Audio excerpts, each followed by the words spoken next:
नमस्कार दोस्तों, स्वागत है आप सबका त्रिशूल डिफेंस एकेडमी में। आइए शुरुआत करते हैं वीकली करंट अफेयर्स के बारे में। सबसे पहले बात करते हैं युद्धाभ्यास टॉपिक्स 21।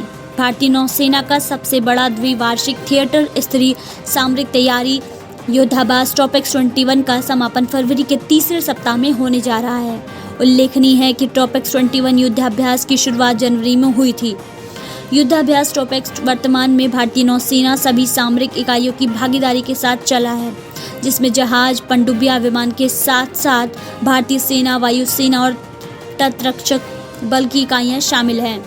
सीआरपीएफ की घातक कोबरा यूनिट में शामिल हुई 34 महिला कमांडो की पहली टुकड़ी नक्सलियों से लेंगी लोहा। केंद्रीय रिजर्व पुलिस बल में 34 महिला कर्मियों की पहली टुकड़ी को जंगल युद्ध के लिए विशेष रूप से प्रशिक्षित कमांडो यूनिट कोबरा में शामिल किया गया। इन्हें जल्द ही देश के एंटी नक्सल अभियानों में तैनात किया जाएगा। खुफिया सूचना आधारित जंगल युद्ध अभियानों के लिए 2009 में सीआरपीएफ में कमांडो बटालियन कोबरा का गठन किया गया था। इसमें अब तक पुरुष कर्मी ही सेवा देते रहे। कोबरा बटालियन के अधिकतर कमांडो माओवादी हिंसा से प्रभावित विभिन्न राज्यों में तैनात है, जबकि इसके कुछ कमांडो उग्रवाद रोधी अभियानों के लिए पूर्वोत्तर राज्यों में तैनात हैं। युद्ध अभ्यास 20 के लिए भारत पहुंचा अमेरिकी सेना का दल। अमेरिकी सेना के एक दल ने शनिवार को राजस्थान के सूरतगढ़ स्थित भारतीय वायुसेना कार्यालय में अपनी आमजद दर्ज कराई। यह दल भारत और अमेरिका सेना के 16वें संयुक्त सैन्य अभ्यास में शिरकत करने पहुंचा। युद्ध अभ्यास 20 के नाम से यह संयुक्त कवायद सोमवार से शुरू होकर 21 फरवरी तक चलेगी। इस संयुक्त अभ्यास का आयोजन दोनों देशों के बीच सुरक्षा सहयोग के तहत किया जाता है। भारतीय सेना की दक्षिण पश्चिम कमांड ने एक ट्वीट में अमेरिकी सैन्य दल की आगमन की जानकारी दी। साथ ही बताया कि कोविड-19 प्रोटोकॉल को पूरा करने के बाद अमेरिकी सैन्य दल को महाजन फील्ड फायरिंग रेंज स्थित फॉरेन ट्रेनिंग नोड में शिफ्ट किया जाएगा।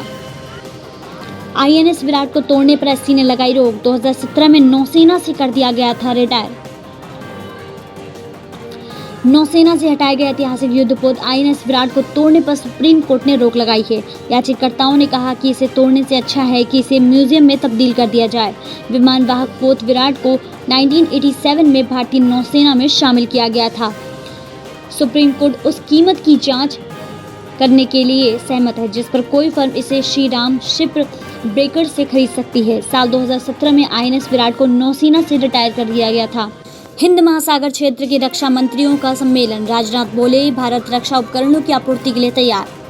रक्षा मंत्री राजनाथ सिंह ने बेंगलुरु में हिंद महासागर क्षेत्र के रक्षा मंत्रियों के सम्मेलन में कहा कि भारत क्षेत्र देशों को रक्षा उपकरणों की आपूर्ति करने के लिए तैयार है। साथ ही उन्होंने कहा कि हिंद महासागर क्षेत्र में भारत सबसे बड़ा देश है और भारत की 7,500 किलोमीटर की विशाल तट रेखा है। इस क्षेत्र के सभी देशों की शांतिपूर्ण और समृद्ध सह अस्तित्व के लिए भारत को सक्रिय भूमिका निभानी है। उन्होंने ये भी कहा कि भारत सरकार ने हिंद महासागर क्षेत्र में व्यापार और पर्यटन को बढ़ावा देने के लिए सागरमाला प्रोजेक्ट, मौसम और एशिया अफ्रीका ग्रोथ कॉरिडोर आदि जैसे कई नीतियां और पहल की हैं। नौसेना के तेज हमलावर पोत इनफैक्ट 81 को 20 साल की सेवा के बाद समारोह पूर्वक विदाई। भारतीय नौसेना के फास्ट अटैक क्राफ्ट यानी इनफैक्ट 81 को 20 साल तक देश की सेवा के बाद 28 जनवरी को विदाई दी गई। नौसेना में इस रस्म को डिकमीशन कहा जाता है। इस मौके पर नौसेना मुंबई स्थित डॉकयार्ड में कार्यक्रम आयोजित कर इस पोत को विधिवत विदाई दी गई। कार्यक्रम के मुख्य अतिथि महाराष्ट्र नौसेना क्षेत्र के flag officer commanding rear admiral V Srinivas थे। इसके नाम पे इनसे आशय इंडियन नेवी और FCT का मतलब फास्ट अटैक क्राफ्ट है। इसी के साथ वीडियो अगर आप सबको पसंद आई हो तो वीडियो को लाइक ज़रूर कीजिएगा और चैनल को सब्सक्राइब करना मत भूलिएगा। नमस्कार, जय हिंद।